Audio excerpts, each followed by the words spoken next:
ಮುಂದಿನ ವಕ್ತಾರರು ಶ್ರೀಮಾನ್ ಗಾನ ಭಟ್ಟರು. ಬಹುಮುಖ ಪ್ರತಿಭೆಯುಳ್ಳವರು. ಅವರ ಆಸಕ್ತಿ ಹಲವು ವಿಧಗಳಲ್ಲಿ. ಓದು, ಬರಹ, ಪ್ರವಚನ, ಭಾಷಣ, ಸಂಘಟನೆ, ತಾಳಮದ್ದಲೆ, ಅರ್ಥಗಾರಿಕೆ ಎಲ್ಲವನ್ನ ಪ್ರೀತಿಸುವಂತಹ ಇವರು ಹಿಂದೂ ಸಂಸ್ಕೃತಿಯ ಬಗ್ಗೆ, ಸನಾತನ ಧರ್ಮದ ಬಗ್ಗೆ ಎಳೆಯಿಲ್ಲದ ಪ್ರೀತಿ, ಗೌರವ, ಆದರವನ್ನು ಹೊಂದಿದ್ದಾರೆ.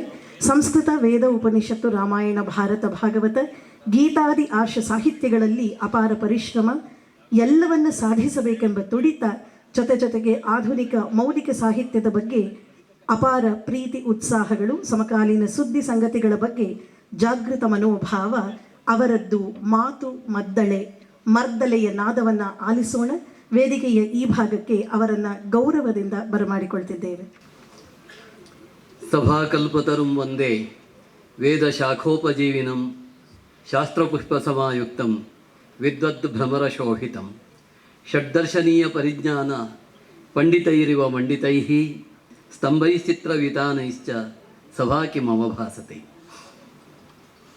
ಈ ತುಂಬಿದ ಚಂದದ ಸಭೆಯನ್ನು ನೋಡ್ತಾ ಇರುವಾಗ ನನಗೆ ವೇದಿಕೆಯಲ್ಲಿ ಇರುವವರನ್ನು ಕುರಿತು ವರ್ಣಿಸಬೇಕು ಅಥವಾ ವೇದಿಕೆಯ ಮುಂಭಾಗದಲ್ಲಿ ವಿರಾಜಮಾನರಾಗಿರುವವರನ್ನು ಕೊಂಡಾಡಬೇಕು ಅಂತ ತಿಳಿತಾ ಇಲ್ಲ.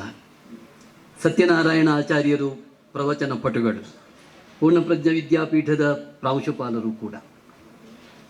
ಕಿರಿಕನ್ಯೆ ನಮ್ಮ ಜೊತೆಗಿದ್ದಾಳೆ. ದಾರಿ ತಪ್ಪಿದ ಮಗನ ಜೊತೆಯಲ್ಲಿ ತುಂಟಾಟ ಮಾಡಿದವರು, ಕದಿಯಲಿಕ್ಕೆ ಪ್ರೇರಣೆ ಕೊಟ್ಟವರು, ಹಾಡಿದವರು ಇದ್ದಾರೆ. ತಾಯಿ ಸಾಹೇಬ ನಿರ್ಮಾಪಕಿ, ಒಳ್ಳೆಯ ಕಲಾವಿದೆ. ಬಿ ಎಲ್ ಶಂಕರ್ ಅಂದರೆ ರಾಜಕಾರಣದಲ್ಲಿ ಒಂದು ಸಂಚಲನ ಹುಟ್ಟುಹಾಕುವ ವ್ಯಕ್ತಿತ್ವ. ಒಳ್ಳೆಯ ಭಾಷಣಕಾರರು, ಒಳ್ಳೆಯ ಚಿಂತಕರು ಅಂತ ಅವರು ರಾಜಕಾರಣಕ್ಕೆ ಕಾಲಿಟ್ಟಾಗಿನಿಂದ ಆ ಹೆಸರನ್ನು ಪಡ್ಕೊಂಡು ಬಂದಿದ್ದಾರೆ ಮತ್ತು ಅವರು ಉಳಿಸ್ಕೊಂಡಿದ್ದಾರೆ. ಇನ್ನು ಡುಂಡಿರಾಜರು ಕೇಳುವುದೇ ಬೇಡ, ಹಾಸ್ಯದ ಚಟಾಕಿ ಹಾರಿಸುವವರು. ಇತ್ತೀಚೆಗಂತೂ ಯೂಟ್ಯೂಬಲ್ಲಿ ಮಗಳ ಜೊತೆಯಲ್ಲಿ ಏನೇನೋ ಚಟಾಕಿ ಹಾರಿಸ್ತಾ ಇರ್ತಾರೆ ಅವರು. ಇನ್ನು ಬ್ರಹ್ಮಣ್ಯಾಚಾರ್ಯರು ಪುರಾಣದಂತಹ ಮಹಾವಿಷಯವನ್ನು ತಗೊಂಡು ಇಂಗ್ಲೀಷ್ ಪದವನ್ನು ತೆಗೆದುಕೊಂಡು ಪನ್ನು ಮಾಡ್ತಾ ಜನರನ್ನು ರಂಜಿಸ್ತಾ ಅಮೋಘ ಭಾಷಣ ಮಾಡುವವರು. ಇನ್ನು ರಾಧಾಕೃಷ್ಣ ಕೆ ಇ ಒಳ್ಳೆಯ ಸಂಘಟಕರು, ಪ್ರಾಂಶುಪಾಲರಾಗಿ ನಿವೃತ್ತರಾದವರು, ಸಾಹಿತ್ಯದ ಚಟುವಟಿಕೆಯಲ್ಲಿ ಮುಂಚೂಣಿಯಲ್ಲಿ ಇರುವವರು. ಸೇತುರಾಮ್ ಧಾರಾವಾಹಿಯಲ್ಲಿ ಇರುವವರು, ಒಳ್ಳೆಯ ಹಾಸ್ಯರಂಜಿತ ಮಾತನಾಡುವವರು, ವಿಚಾರವನ್ನು ಕೂಡ ಹೇಳುವವರು. ವೇದಿಕೆ ಮುಂಭಾಗದಲ್ಲಿ ಇದ್ದವರನ್ನು ಯಾರು ವರ್ಣಿಸಲಿ? ಮಲ್ಲೇಪುರಂಜಿ ವೆಂಕಟೇಶ್ ಇದ್ದಾರೆ, ಗುರುರಾಜ ಕರ್ಜಿಗಿ ಇದ್ದಾರೆ, ಬಾಲ ಮಧ್ವ ಕೂತ್ಕೊಂಡಿದ್ದಾನೆ, ಈ ಕಡೆಯಲ್ಲಿ ಕೃಷ್ಣರಾಜ ಕುತ್ಪಾಡಿ, ರೋಹಿತ ಚಕ್ರವರ್ತಿ ಮೊದಲಾದ ಅನೇಕ ಮಹನೀಯರು ಇಲ್ಲಿ ಕೂತಿದ್ದೀರಿ. ಬಂಧುಗಳೇ, ಎಲ್ಲರ ಹೆಸರು ಹೇಳಲಿಕ್ಕೆ ಆಗೋದಿಲ್ಲ. ಕೊಟ್ಟಿರುವ ಸಮಯ 10 ನಿಮಿಷ. ಬನ್ನಂಜಿಯವರ ಸಮಾಜ ಮುಖ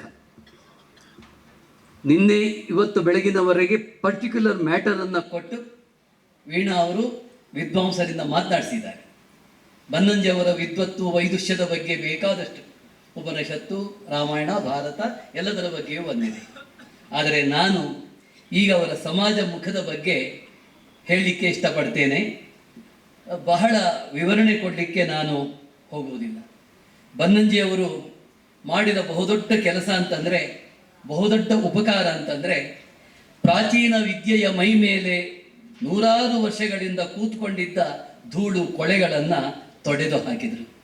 ನಮ್ಮ ಸಾಹಿತ್ಯ ಸೂತ್ರಗಳನ್ನು, ಸಮಾಜದ ಧರ್ಮ ತತ್ವಗಳನ್ನು, ನಮ್ಮ ಆಧ್ಯಾತ್ಮಿಕ ಸಿದ್ಧಾಂತಗಳನ್ನು ಹೊಸ ಕಾಲದ ಬೆಳಕಿನಲ್ಲಿ ಪರೀಕ್ಷಿಸಿ, ವಿಮರ್ಶಿಸಿ, ಮತ್ತೆ ಮತ್ತೆ ಪರಿಷ್ಕಾರಗೊಳಿಸಿದರು.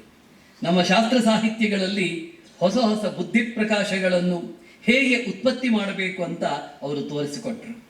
ನಮ್ಮ ಹಳೆಯ ಸಾಹಿತ್ಯ ಸಂಸ್ಕೃತಿಗಳು ಒಂದು ಅಭಿನವ ತೇಜಸ್ಸನ್ನು ಪಡೆದು ಅದು ಕಂಗೊಳಿಸುವಂತೆ ಮಾಡಿದರು. ಉಷಾಸ್ತವದಲ್ಲಿ ಒಂದು ಮಾತು ಬರ್ತದೆ, ಪುನಃ ಪುನರ್ಜಾಯಮಾನ ಪುರಾಣಿ ಸಮಾನಂ ವರ್ಣಮ ವಿಶುಂಭಮಾನ. ಈ ಉಷಾದೇವಿ ಬಹು ಹಳಬಳು. ಈ ಭೂಮಿ ಸೃಷ್ಟಿಯಾದಂದಿನಿಂದಿದ್ದಾಳೆ ಆಕೆ. ಹಾಗೆ ಹೊಸದಾಗಿ ಹುಟ್ಟುತ್ತಿರುವವಳು, ಎಂದಿಗೂ ಕಳೆಗುಂದದ ಕಾಂತಿಯನ್ನು ಸೊಗೈಸುತ್ತಿರುವವಳು. ಆ ಉಷಾಸ್ತವವನ್ನು ಬನ್ನಂಜಿಯವರಿಗೂ ಅನ್ವಯಿಸಿ ನಾವು ಅದನ್ನು ಹೇಳ್ಬೋದು. ಬಂಧುಗಳೇ, ಬನ್ನಂಜಿಯವರು ಭಗವದ್ಗೀತೆ 7 ಸಂಪುಟಗಳನ್ನು ಬರೆದಿದ್ದಾರೆ, ರಾಮಾಯಣ ಬರೆದಿದ್ದಾರೆ, ಮಹಾಭಾರತ ಬರೆದಿದ್ದಾರೆ, ಪ್ರವಚನ ಮಾಡಿದ್ದಾರೆ, ಒಂದೆರಡಲ್ಲ ಬಹಳ ಮಾಡಿದ್ದಾರೆ. ಬನ್ನಂಜೆ ಅವರ ಸಾಮಾಜಿಕ ಮುಖವನ್ನು ನೋಡಬೇಕು ಅಂತಾದರೆ ಬನ್ನಂಜೆ ಬರಹಗಳು 1, 2, 3, 4, 5 ಓದಬೇಕು. ಬೇಕಾದಷ್ಟು ವಿಷಯಗಳು ಅವರು ಎಂತಹ ಸಮಾಜಮುಖಿಗಳಾಗಿದ್ರು ಅನ್ನೋದು ಗೊತ್ತಾಗುವುದು ಆ ಪುಸ್ತಕಗಳಲ್ಲಿ. ಅವರು ಸಮಾಜಮುಖಿ ಎನ್ನುವುದಕ್ಕೆ ಒಂದು ಚಂದದ ಉದಾಹರಣೆ ಕೊಡಲಿಕ್ಕೆ ಇಷ್ಟಪಡ್ತೇನೆ. ಎಸ್.ಎಲ್. ಭೈರಪ್ಪನವರ ಪರ್ವ ಬಂದ ಹೊಸದು. ವಿಜಯ ಅವರು ಒಂದು ಸಾಹಿತ್ಯ ಗೋಷ್ಠಿಯನ್ನು ಏರ್ಪಡಿಸಿದ್ರು, ಬನ್ನಂಜೆಯವರು ಅಧ್ಯಕ್ಷತೆ ವಹಿಸಿದ್ರು. ಆಗ ಅವರು ಪರ್ವದ ಬಗ್ಗೆ ಹೇಳ್ತಾರೆ. ಎಸ್.ಎಲ್. ಭೈರಪ್ಪನವರು ಪುರಾಣದ ಕನ್ನಡಿಯಲ್ಲಿ ಸಮಾಜವನ್ನು ನೋಡಲಿಕ್ಕೆ ಇಷ್ಟಪಟ್ಟರು, ಇಂದಿನ ಸಮಾಜದ ಕನ್ನಡಿಯಲ್ಲಿ ಪರ್ವವನ್ನು ನೋಡುವುದಕ್ಕೆ ಇಷ್ಟಪಟ್ಟರು, ಹಾಗಾಗಿ ಪರ್ವ ಉದಯ ಆಯಿತು ಅಂತ ಹೇಳ್ತಾರೆ. ಅಂದರೆ ಆ ಸಮಾಜ ಎನ್ನುವ ಪದವೇ ಅಷ್ಟು ಅದ್ಭುತವಾದ್ದು. ಬನ್ನಂಜಿಯವರು ಕಿಷ್ಕಿಂಧಾಕಾಂಡ ಬರೆದಿದ್ದಾರೆ. ಯಾರೋ ಉಲ್ಲೇಖ ಮಾಡಿದರು, ನೀವು ಕಿಷ್ಕಿಂಧಾಕಾಂಡ ಉಲ್ಲೇಖ ಮಾಡಿದ್ದಾರೆ ಅಂದು ಕೂಡಲೇ ನೀವು ರಾಮಾಯಣದ ವಾಲಿ ವಧೆಯ ಪ್ರಕರಣಕ್ಕೋ ಸುಗ್ರೀವನ ಪ್ರಕರಣಕ್ಕೋ ಹನುಮಂತರ ಪ್ರಕರಣಕ್ಕೋ ಹೋಗಬೇಕಾದ್ದಿಲ್ಲ. ರಾಮಾಯಣದ ಕಿಷ್ಕಿಂಧಾಕಾಂಡ ಬರೀಲೇ ಇಲ್ಲ ಅವರು. ರಾಮಾಯಣದ ಬಗ್ಗೆ ಬರೆದಿದ್ದು ಒಂದೇ ಕಾಂಡ ಅವರು, ಅದು ಬಾಲಕಾಂಡ. ಅದು ಒಂದು ಕಾಂಡ ಬಿಟ್ಟರೆ ಬೇರೆ ಬರೀಲಿಲ್ಲ. ನಾನು ಅವ್ರ ಹತ್ರ ಕೇಳಿದ್ದೆ, ಬಾಲಕಾಂಡ ಬರೆದಿದ್ದೀರಿ, ಉಳಿದಿದ್ದು ಯಾವ ಬರಿತೀರಿ ಅಂತ ಕೇಳಿದರೆ, ಭಟ್ರೆ ಯಾವುದೋ ಕೆಲಸದಲ್ಲಿ ತೊಡ್ಕೊಂಡಿದ್ದೇನೆ ಅಂತಂದರು. ಬರೀಲಿಕ್ಕೆ ಆಗಲಿಲ್ಲ. ಕೆಲವರಿಗೆ ಆಯುಷ್ಯ ಸಾಕಾಗೋದಿಲ್ಲ, ಏನು ಮಾಡೋದು. ಬನ್ನಂಜಿಯವರ ಸ್ಥಿತಿ ಹಾಗಿತ್ತು. ಈ ಕಿಷ್ಕಿಂಧಾಕಾಂಡ ಇದೆಯಲ್ಲ, ತುರ್ತು ಪರಿಸ್ಥಿತಿ ಬರುವುದಕ್ಕೆ ಮೊದಲು 75ನೇ ಇಸ್ವಿ, ಅದೇ ತಾನೆ. ಆಗ 2-3 ವರ್ಷಗಳ ಹಿಂದೆ ಉದಯವಾಣಿಯಲ್ಲಿ ಒಂದು ಅಂಗಣ ಬಲ್ಲುವುದಕ್ಕೆ ಶುರುವಾಯಿತು. ಕಿಷ್ಕಿಂಧ ನನಗೆ ಗೊತ್ತಿಲ್ಲ, ನಾನು ಆ ಪುಸ್ತಕ ಓದಿ ಹೇಳ್ತಾ ಇರುವಂಥದ್ದು. ಆಗ ನಾನು 10-12 ವರ್ಷದ ಹುಡುಗ, ನನಗೆ ತಲೆ ಬಿಡ ಗೊತ್ತಿಲ್ಲ. ಆಗ ಕಿಷ್ಕಿಂಧಾಕಾಂಡ ಅಂದರೆ ಏನು? ಸಾಮಾಜಿಕ ವಿಡಂಬನೆ. ಈ ಸಮಾಜದಲ್ಲಿ ನಡೆಯುವಂತಹ ಆಗು ಹೋಗುಗಳನ್ನು ಕುರಿತು ವಿಡಂಬನೆ ಮಾಡುವುದು, ಚೋದ್ಯ ಮಾಡುವುದು, ಹರಿತವಾದ ಭಾಷೆಯಲ್ಲಿ ಸಮಾಜದ ಓರೆ ಕೋರೆಗಳನ್ನು ಎತ್ತಿ ಹಿಡಿಯುವ ಕೆಲಸವನ್ನು ಬನ್ನಂಜಿಯವರು ಅದ್ಭುತವಾಗಿ ಮಾಡಿದರು. 75 ಯಾವಾಗ ತುರ್ತು ಪರಿಸ್ಥಿತಿ ಜಾರಿಯಾಯಿತೋ ನಮಗೆಲ್ಲ ಗೊತ್ತಿದೆ. ಆ ಕರಾಳ ದಿನಗಳು, ಪುಸ್ತಕ ಬ್ಯಾನ್ ಆಗುತ್ತೆ ಅನ್ನುವಂಥ ಭಯವೋ ಬೇರೆ, ಪುಸ್ತಕ ಆಗಿರಲಿಲ್ಲ, ಅದು ಅಂಕಣ ನಿಂತೋಯ್ತು. ಈ ಅನೇಕ ತೊಂದರೆಗಳನ್ನು ಮಾಡಿದ್ರಲ್ಲಿ ಒಂದು ಇಂದಿರಾ ಗಾಂಧಿಯ ತುರ್ತು ಪರಿಸ್ಥಿತಿ, ಇನ್ನೊಂದು ದರಿದ್ರ ಕೋವಿಡ್. ಕೆಲವರು ಸತ್ತೇ ಹೋದರು. ಅದು ಮಾಡಿದ ಅನಾಹುತ ಒಂದೆರಡಲ್ಲ. ಈ ಕೋವಿಡ್ಗೆ ಹೋಲಿಸ್ಬೋದು ತುರ್ತು ಪರಿಸ್ಥಿತಿಯನ್ನು, ಬಿಟ್ಬಿಡಿ. ಅಲ್ಲಿ ಅವರು ಬರೀತಾರೆ, ಅದು ಒಂದು ಕಥೆಯನ್ನು ನಿಮಗೆ ಹೇಳಿದರೆ ಅವರ ಸಮಾಜ ಮುಖ ಹೇಗಿತ್ತು ಅನ್ನುವುದು ಗೊತ್ತಾಗ್ತದೆ. ವಿಫಲ ಪ್ರೇಮಿಗಳ ಕಾನ್ಫರೆನ್ಸ್ ಅಂತೆ. ಅದಕ್ಕೆ ಟೈಟ್ಲ್ ಎಲ್ಲ ಕೊಡೋದಿಲ್ಲ ಅವರು, 1, 2, 3, 4 ಅಂತ ಹಾಕೊಂಡು ಹೋಗ್ತಾರೆ. ವಿಫಲ ಪ್ರೇಮಿಗಳ ಕಾನ್ಫರೆನ್ಸಿಗೆ ಅಧ್ಯಕ್ಷರು ಯಾರು ಕೇಳಿದರೆ ವಿಫಲಾನಂದರು. ಅವತ್ತು ಸಭೆ ಬಹಳ ಕಳೆಗಟ್ಟಿತ್ತಂತೆ. ಅದಕ್ಕೆ ಕಾರಣ ಅವರು ಶಿಷ್ಯರು ಬಂದಿದ್ರಂತೆ. ಒಬ್ಬ ಭೋಗಾನಂದ, ಒಬ್ಬ ಅಧರಾನಂದ, ಇನ್ನೊಬ್ಬ ಕಾಮಾನಂದ. ಈ 3 ಬಂದಿದ್ದರಿಂದ ಸಭೆ ಎಂತಹ ವಿಶೇಷ ಕಳೆಗಟ್ಟು ಬಿಡ್ತು ಅಂತ ಕೆಲವರು ಹೇಳಿದ್ರಂತೆ. ಇದಕ್ಕೆಲ್ಲ ವಿಫಲಾನಂದರು ಯಾಕೆ ಕರೆದಿದ್ದಾರೆ, ಕರಿಬಾರ್ದಿತ್ತು ಅಂತ. ಇಲ್ಲ, ಅವ್ರು ಕರೆದಿದ್ದು ಸರಿ ಇದೆ, ಅವ್ರು ಯೋಗ್ಯರು ಅಂತ. ಆಮೇಲೆ ವಿಫಲಾನಂದರು ಭಾಷಣ ಮಾಡಿದ್ರಂತೆ.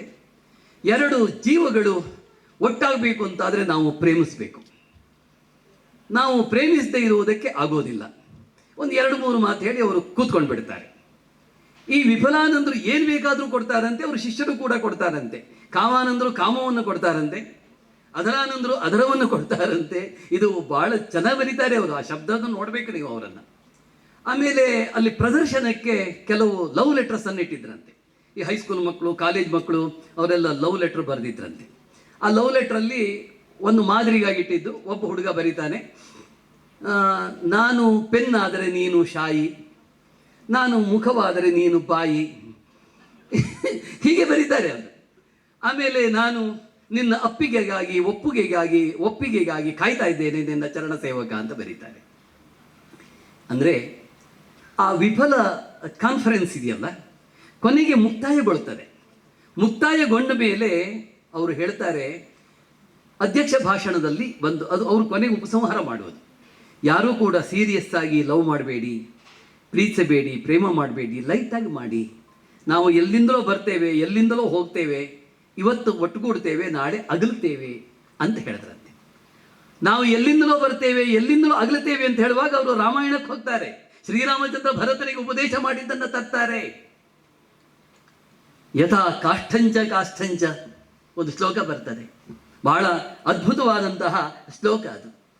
ಅದನ್ನು ಹೇಳ್ತಾರೆ ಅವರು. ಯಥಾ ಕಾಷ್ಠಂಚ ಕಾಷ್ಠಂಚ ಸಮೇಯಾತಾಂ ಮಹಾರಣವೇ ಸಮೇತ್ಯ ಚ ವೇಯಾತಾಂ ಕಾಲಮಾಸಾಧ್ಯ ಕಂಚನ. ನದಿಯಲ್ಲಿ ಅಥವಾ ಸಮುದ್ರದಲ್ಲಿ ಎರಡು ಮರದ ದಿಮ್ಮಿಗಳು ಬಂದು ಸೇರ್ಕೊಳ್ಳುತ್ತವೆ.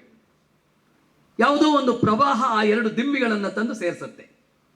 ಆಮೇಲೆ ಮತ್ತೊಂದು ಪ್ರವಾಹ ಬರ್ತದೆ, ಆ ದಿಮ್ಮಿಗಳನ್ನು ಬೇರ್ಪಡಿಸಿಬಿಡ್ತದೆ. ನಮ್ಮ ಜೀವನವೂ ಹಾಗೆ. ನಮ್ಮ ಹೆಂಡತಿ ಮಕ್ಕಳು ಸಂಸಾರ ಎಲ್ಲಿಂದಲೋ ಬರ್ತೇವೆ, ಎಲ್ಲೋ ಸೇರ್ತೇವೆ, ಆಮೇಲೆ ಅಗಲ್ತೇವೆ, ಮುಂದೆ ಸಂತಾನ ಮಕ್ಕಳು ಮೊಮ್ಮಕ್ಕಳು ಅಂತ ಬೆಳ್ಕೊತಾ ಹೋಗ್ತಾರೆ. ಅಂದರೆ ಈ ಕಾನ್ಫರೆನ್ಸಲ್ಲಿ ಅವ್ರು ಕೊನೆಗೆ ತಂದು ನಿಲ್ಲಿಸಿದ್ದು ವೇದಾಂತಕ್ಕೆ, ರಾಮಾಯಣ. ಇದು ಬನ್ನಂಜೆ ಗೋವಿಂದಾಚಾರ್ಯರ ತಾಕತ್ತು. ಇದನ್ನ ಬಹಳ ಅದ್ಭುತವಾಗಿ ಹೇಳ್ತಾರೆ. ಇಡೀ ಪುಸ್ತಕದ ಬಗ್ಗೆ ಹೇಳಲಿಕ್ಕೆ ನನಗೆ ಸಮಯ ಇಲ್ಲ, ಅಷ್ಟಿದೆ. ಆಮೇಲೆ ಒಂದು ಕಥೆಯನ್ನು ಕೂಡ ಹೇಳ್ತಾರೆ ಅವರು. ಆ ಕತೆ ಬಹಳ ಸೊಗಸಾಗಿದೆ. ಒಬ್ಬ ವೀರ ಯೋಧ ಇದ್ದ, ಅವನು ಮೃತಪಟ್ಟು ಬಿಡ್ತಾನೆ. ಅವನ ಹೆಂಡತಿಗೆ ಒಂದು ಮಾಸಾಶನ ಕೊಡಬೇಕು, ತಿಂಗಳಿಗೆ ವಿರಾಮ ವೇತನ ಅಂತ ಕೊಡಬೇಕು. ಕೊಡುವುದಕ್ಕಾಗಿ ಅಧಿಕಾರಿಗಳು ಬರ್ತಾರೆ ಆ ಮನೆಯನ್ನು ಹುಡ್ಕೊಂಡು. ಅಡ್ರೆಸ್ ಇತ್ತು. ಅಲ್ಲಿ ಒಬ್ಬಳು ಇರ್ತಾಳೆ, ಕಿಟಕಿಯಲ್ಲೇ ನೋಡ್ತಾಳೆ ಅಧಿಕಾರಿಗಳನ್ನು. ಇದು ಚಿಲಕ ಹಾಕಿದ್ಲಂತೆ. ಒಳಗಡೆ ಒಂದು ಸ್ವಲ್ಪ ಹೊತ್ತು ವೆಯ್ಟ್ ಮಾಡಿ ಅಂತ ಹೇಳಿ ಒಳಗಡೆಗೆ ಹೋದ್ಲು. ಅವಳು ಮುತ್ತೈದೆ. ಅವಳು ಇವರು ಹುಡ್ಕೊಂಡು ಹೋಗಿದ್ದು ವಿಧವೆಯನ್ನ, ವೀರ ಯೋಧನ ಹೆಂಡತಿಯನ್ನ. ಆದರೆ ಅವಳೇನು ಮಾಡಿದಾಳೆ, ಹಣೆಯಲ್ಲಿದ್ದ ಸುಂದರವಾದ ತಿಲಕವನ್ನು ಅಳಿಸಿದ್ಲು, ಕೊರಳ ಸೂತ್ರವನ್ನು ಕಿತ್ತಾಕಿದ್ಲು, ಬಳೆಯನ್ನು ಕಿತ್ತಾಕಿದ್ಲು. ಒಂದು ವಿಧವೆಯ ವೇಷ ಹಾಕ್ಕೊಂಡು ಹೊರಗೆ ಬಂದ. ಆ ಅಡ್ರೆಸ್ಸಲ್ಲಿ ಅವಳು ಹೇಳಿದ್ದು, ನಾನು ಇದೇ ಅಡ್ರೆಸ್, ನಾನು ವಿಧವೆ ಅಂತ. ಅವರು ಎಲ್ಲ 2-3 ಪ್ರಶ್ನೆ ಕೇಳಿದ್ರು. ವಿಧವೆ ಅಂತ ಕನ್ಫರ್ಮ್ ಆಯಿತು. ಹೊರಟು ಹೋದರು. ಅವಳಿಗೆ ವಿಧವಾ ಶಾಸನ ಅಂದರೆ ವಿಧವೆಗೆ ಸಂಬಂಧಪಟ್ಟಂತಹ ಆ ಮಂತ್ಲಿ ಬರಬೇಕಾದಂತಹ ಹಣ ಬರ್ಲಿಕ್ಕೆ ಶುರುವಾಯಿತು. 1 ವರ್ಷದವರೆಗೆ ತಗೊಂಡ್ಳು. ಆಗ ಆ ನಿಜವಾದ ವಿಧವೆ ಆ ಹೊತ್ತು ಇರಲಿಲ್ಲ. ಅವಳು ಎಲ್ಲಿಗೋ ಬೇರೆ ಕಡೆ ಹೋಗಿದ್ಲು, 1 ವರ್ಷಗಟ್ಟಲೆ ಎಲ್ಲೋ ಬೇರೆ ಕಡೆ ನೆಂಟರ ಮನೆಗೋ ಎಲ್ಲಿಗೋ. ಅವಳು ಅಡ್ರೆಸ್ ಕೊಟ್ಟಿದ್ಲು. ಅರೆ ಅಡ್ರೆಸ್ ಕೊಟ್ಟಿದ್ದೇನೆ, ಆದರೂ ಕೂಡ ನನಗೆ ವಿಧವಾ ವೇತನ ಬರಲಿಲ್ವಲ್ಲ ಅಂತ ಅವಳು ಕಂಗಾಲಾಗ್ತಾಳೆ. ಆಗ ಅವಳು ವಿಚಾರಿಸ್ತಾಳೆ ಹೋಗಿ. ಆಗ ಅಧಿಕಾರಿಗಳು ಕಕ್ಕಾಬೇಕಿ ಆದರು. ಇದೇನಪ್ಪ ಇದು, ಇಂತಹದ್ದು ಒಂದು ಸ್ಥಿತಿ ಬಂದ್ಬಿಟ್ಟಿದೆ ಅಂತ. ಆಗ ಅವರು ಪತ್ತೆ ಮಾಡ್ತಾರೆ ಸೇರ್ಕೊಂಡು. ಆಗ ಇಬ್ಬರೂ ಕೂಡ ತೆಂಗಿನಕಾಯಿ ಮೇಲೆ ಆಣೆ ಮಾಡ್ತಾರೆ, ನಾನು ಅವನ ಹೆಂಡತಿ ಅಂತ ಪತ್ತೆ ಹಚ್ತಾರೆ. ಕೊನೆಗಂತೂ ಅಧಿಕಾರಿಗಳು ನಿಜವಾದ ವಿಧವೆ ಯಾರು ಅಂತ ಪತ್ತೆ ಹಚ್ತಾರೆ. ಇವಳು ಮುತ್ತೈದೆ ಆದವಳು ವಿಧವೆ ವೇಷ ಹಾಕೊಂಡು ದುಡ್ಡು ತಗೊಂಡಿದ್ದಾಳೆ ಅಂತೇಳಿ ಅವಳಿಗೆ ಪನಿಷ್ಮೆಂಟ್ ಕೂಡ ಆಗ್ತದೆ. ಅಲ್ಲಿ ಬನ್ನಂಜಿಯವರು ಬರೀತಾರೆ, ಇದು ಬಹುಶಃ ಎಲ್ಲೋ ನೈಜವಾದ ಘಟನೆ. ಇದು ಆ ನೈಜವಾದ ಘಟನೆ. ಹೀಗೆ ಮೋಸಗಳು ಪ್ರಪಂಚದಲ್ಲಿ ಹೇಗೆ ನಡೀತದೆ ಅನ್ನುವುದಕ್ಕೆ ಬನ್ನಂಜಿಯವರು ಕೊಟ್ಟಂತಹ ಒಂದು ಕಥೆ ಇದು. ಬನ್ನಂಜಿಯವರು ದೊಡ್ಡ ವಿದ್ವಾಂಸರಾಗಿದ್ದರು. ವಿದ್ವತ್ತಿನ ಮುಖವಾಡ ಹಾಕ್ಕೊಂಡು ಶ್ರೀಮದ್ ಗಾಂಭೀರ್ಯದಿಂದ ಅವರು ಎಲ್ಲೂ ಕೂತ್ಕೊಳ್ಳಿಲ್ಲ. ಕಾರಣ ಇಷ್ಟೇ, ಅವರು ಜನರನ್ನು ಪ್ರೀತಿಸ್ತಿದ್ರು ಅನ್ನೋದಕ್ಕೆ ಇಲ್ಲಿ ಸಾವಿರ ಸಂಖ್ಯೆಯಲ್ಲಿ ಸೇರಿದ ನೀವೇ ಸಾಕ್ಷಿ. ಬನ್ನಂಜಿಯವರಿಗೆ ಆ ಗುಣ ಬಹಳ ದೊಡ್ಡದಿತ್ತು. ಖುಷಿ ಹರಿದಾಸ್ ಭಟ್ರ ಜೊತೆಯಲ್ಲಿ, ಪಾವೆಂ ಆಚಾರ್ಯರ ಜೊತೆಯಲ್ಲಿ, ಡಾಕ್ಟರ್ ಶಿವರಾಮ್ ಕಾರಂತರ ಜೊತೆಯಲ್ಲಿ, UR ಅನಂತಮೂರ್ತಿ ಜೊತೆಯಲ್ಲಿ, ಭೈರಪ್ಪನವ್ರ ಜೊತೆಯಲ್ಲಿ, ಎಲ್ಲರ ಜೊತೆಯಲ್ಲಿ ಅವರಿಗೆ ಸೊಗಸಾದ ಒಡನಾಟ ಇತ್ತು. ಅಲ್ಲಿ ಆ ಒಡನಾಟದ ಸವಿಯನ್ನು ಬನ್ನಂಜಿಯವರು ಹಂಚಿಕೊಳ್ತಾರೆ ಎಷ್ಟು ಚಂದ ಮಾಡಿ. ಡಾಕ್ಟರ್ ಶಿವರಾಮ್ ಕಾರಂತರು ಒಮ್ಮೆ ಬನ್ನಂಜಿಯವರನ್ನು ಒಂದು ಗುಡ್ಡಕ್ಕೆ ಕರ್ಕೊಂಡು ಹೋದ್ರಂತೆ. ಏನೋ ಒಂದಿಷ್ಟು ಮಾತುಗಳನ್ನು ಆಡಿದರು. ಕಾರಂತರಿಗೆ ನನ್ನ ಬಗ್ಗೆ ಬಹಳ ಪ್ರೀತಿ ಇತ್ತು ಅಂತ ಬನ್ನಂಜಿಯವರು ಹೇಳ್ತಾರೆ. ಹಾಗೆ ಒಂದು ಸಲ ಏನಾಯಿತು ಅಂತಂದರೆ, ನಮ್ಮ ಕಾರಂತರು ಒಂದು ಪುಸ್ತಕವನ್ನು ಬರೆದಿದ್ರು. ಅದರ ಟೈಟಲು ಭಾರತೀಯ ಅಂತ ಇತ್ತು. ಆ ಪ್ರೂಫ್ ಕರೆಕ್ಷನ್ ಮಾಡುವವನು ಏನು ಮಾಡ್ದ, ಅವನಿಗೆ ಡೌಟ್ ಬಂತು. ಬನ್ನಂಜಿಯವರ ಹತ್ರ ಬಂದ. ಸರ್ ಇದು ಸರಿನಾ ಅಂತ ಕೇಳ್ದ. ಅದು ಸರಿಯಲ್ಲ ಕಣೋ, ತಪ್ಪು, ಅದು ಭಾರತೀಯ ಅಂತ ಆಗಬೇಕು ಅಂತ. ಇಲ್ಲ ಕಾರಂತರು ಹೇಳಿದ್ದಾರೆ. ಇಲ್ಲ, ಕಾರಂತರಿಗೆ ಹೋಗಿ ಹೇಳು, ತಪ್ಪು ಅಂತ ಹೇಳು ಅಂತಂದರು. ಇವನು ಹೋಗ್ಕೊಂಡು ಹೇಳ್ದ. ಕಾರಂತರಿ ಸಿಟ್ಟು ಬಂತು, ಯಾರು ಹೇಳಿದ್ದದನ್ನು? ಭಾರತೀಯ ಹಾಗೆ ಬರಿ ಅಂತಂದ್ರಂತೆ. ಆಮೇಲೆ ಇವರು ವಿಡಂಬನೆ ಮಾಡೋದು, ಹೌದು ಕಾರಂತರಿಗೆ ಹೋಗಿ ಹೇಳು, ಭಾರತೀಯ, ಭಾರತೀಯ ಅಂತ ಹೇಳು ಅಂತ ಹೇಳಿದ್ರಂತೆ. ಎಂಥ ತಮಾಷೆ ನೋಡಿ ಇಲ್ಲಿ. ಆಮೇಲೆ ಸಂಪಾದಕ ಬರೆದಿದ್ದು ಸಂಪಾದಕೇಯ, ಸಂಪಾದಕಿ ಬರೆದಿದ್ದು ಸಂಪಾದಕಿ ಅಂತ ಹೇಳು ಅಂತ. ಹೀಗೆ ಕಾರಂತರಿಗೆ ಸಿಟ್ಟು ತರಿಸ್ತಿದ್ರು. ಇಂಥದ್ದು ಬೇಕಾದಷ್ಟಿವೆ. ಆಮೇಲೆ ಸಮಾಜ ಮುಖವಾಗಿ ಅವರು ಬಹಳ ಚಿಂತನೆ ಮಾಡ್ತಿದ್ರು. ನಮ್ಮ ಸತ್ಯನಾರಾಯಣ ಆಚಾರ್ಯರು ಹೇಳಿದರು, ಜಡ ಸಂಪ್ರದಾಯಗಳನ್ನು ಅವರು ತುಂಬ ವಿರೋಧಿಸಿದ್ದಾರೆ. ಬರೀ ವೇದವನ್ನು ಕಂಠ ಮಾಡಿ ಅರ್ಥ ಮಾಡಿಕೊಳ್ಳದಿದ್ದವರನ್ನು ಖಂಡಿಸಿದ್ದಾರೆ. ಅವರ ಔದಾರ್ಯವನ್ನು ಕೂಡ ಹೇಳಿದ್ದಾರೆ. ನೋಡಿ ಬನ್ನಂಜಿಯವರು ಎಷ್ಟು ಸಮಾಜ ಮುಖವಾಗಿದ್ರು ಅನ್ನೋದಕ್ಕೆ ಒಬ್ಬ ಸ್ವಾಮಿಗಳಿದ್ರಂತೆ. ಅವರಿಗೆ ಒಬ್ಬ ಪರಿಚಾರಕ, ಒಬ್ಬ ಶಿಷ್ಯ. ಸ್ವಲ್ಪ ವಯಸ್ಸಾಗಿತ್ತು.